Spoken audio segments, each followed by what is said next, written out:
So, ito yung bedsheet namin. Malamang, ano kami. Tapos, dito yung mga unan. Tapos, dito nilalagay yung mga toys. Dito naman yung katol, para hindi kami mangate. Dito naman. Dito naman yung couch. Dito kami mag-relax. Yan, nakatakip lang yung TV namin para hindi siya masira. Ito naman, dito yung ano namin, upstairs, kung saan namin nilalagay mga gamit. So, ito yung kitchen namin. Doon sa labas yung fridge namin kasi marami kaming fridge kasi di na magkasya dito. So, ito yung master TV namin.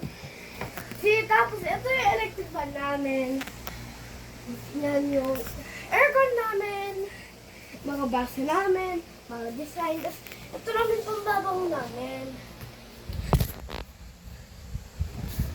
Bye-bye guys! Thank you for watching! And don't forget to like and subscribe and support me. If you want more videos, just like and subscribe. Thank you for watching my channel. Subscribe to my Avery's Adventure channel. Thank you.